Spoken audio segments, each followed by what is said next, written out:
I feel it's very emotional.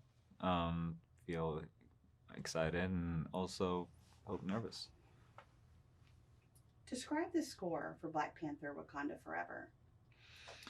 It's hard to describe because it's such a big amount of different styles of music and also different sounds and different songs. It's everything put together in one immersive, unique experience. We have songs and score that are written and produced together in a seamless way, with elements in the score going into the songs and elements from the songs going into the score. So when you're sitting there watching the movie, feel you don't even thinking about what's a song or what's score. It all feels like a connected tissue. How does the score harken back to Black Panther, and how is it new and unique to this story? I think the one thing that's the most different and most unique to this movie is the world of the Telecom and Namor's world. For that, we had to, because that world is inspired by Mayan civilization.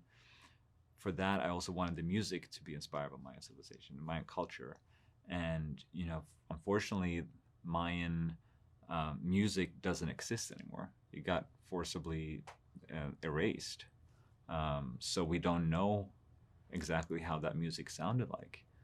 But there are experts that I went to Mexico and met up with these experts that have been studying and researching the Mayan instruments and reading the codex and looking at the instruments and figuring out the possibilities and how they were performed and how they were played. And I went and recorded with these musical experts and try to reimagine what the Mayan music could have sounded like.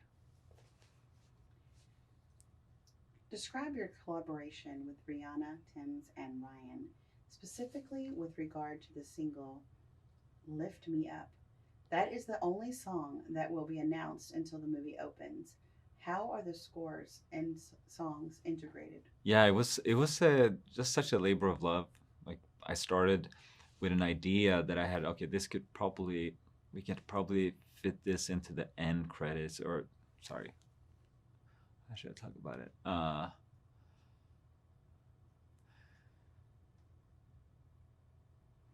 Um, You can start over with that completely. I can edit it, yeah, so that's fine. Do you want me to say it again, or do you want you're good? um, Collaboration with yeah, yeah, Rihanna and Timms. yeah. Okay.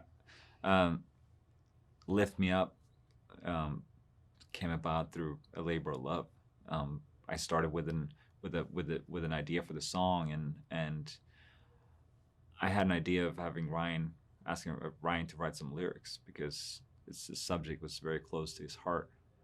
And we were on the plane to Nigeria together, and our first session was with Thames, and I could see Ryan on the plane like scribbling down notes. And as soon as we met up with Thames, we recorded one. The first thing we recorded was actually the music for the trailer, "No Woman No Cry," which was also an idea that came on the flight to Lagos. Ryan was, you know, we were going back and forth with ideas on what song to put in a trailer, and Ryan just said "No Woman No Cry," and I was like, "That's a great idea. That the lyrics are incredible."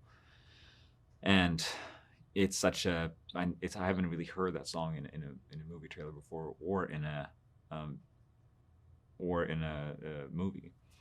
And I think I got off track now a little bit. What are we talking about?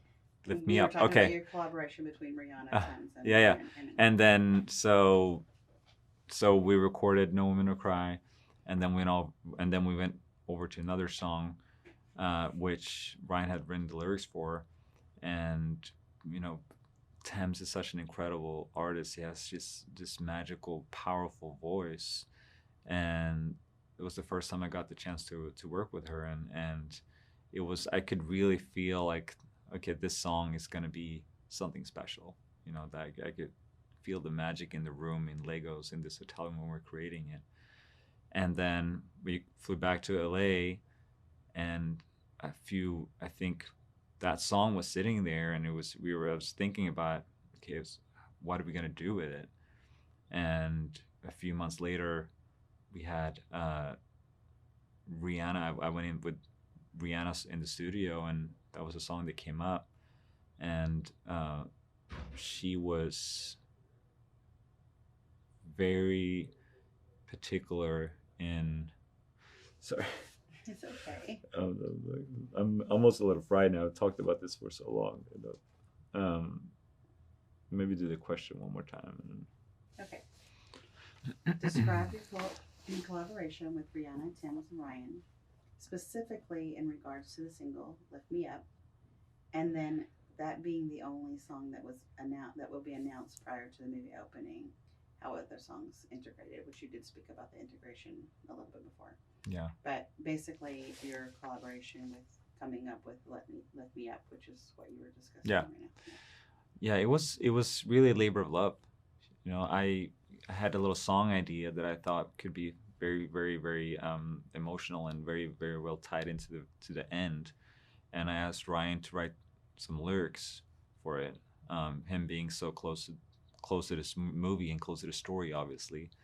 And we were actually on our way to Lagos, to Nigeria, and we had a session booked with Thames, incredible artist and one of my favorite singers and contemporary voices. And we were sitting down, and we, played with the song, and Ryan showed us some of the lyrics, and we started coming up with this beautiful idea, and it was like a magical moment. And I went back to LA, and we connected with Rihanna, and she heard the song, and we started to work on.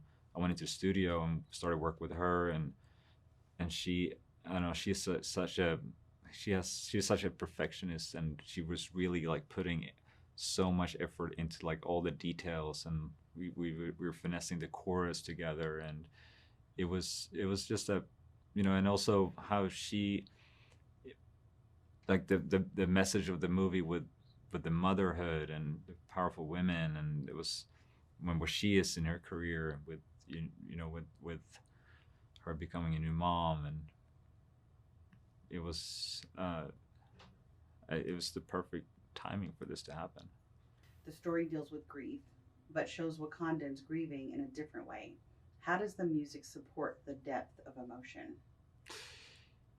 Yeah, the music goes through a lot of range of emotions on this movie, especially through Shuri and Shuri's theme, which is in the beginning of the movie portrayed by a solo vocal, and you have Shuri's melody is sung by Georgia Smith, an incredible singer that I worked with in London, and you hear this melody evolve from this intimate solo vocals portraying when she's like in her deeper inner thoughts, and as the story arc continues, the vocals evolves to this huge big synthesizer, and that's that portrayal of Shuri when she's like finally came to the conclusion on what leader she will be. What aspect of this score are you most excited to share with the world? I'm just so excited for the world to hear all these people that came together. I think we spent over 2,500 hours in the studio recording over 4 different continents, multiple different languages, everyone with different backgrounds and different musical instruments and so many different voices all coming together on this one project and making something that feels connected.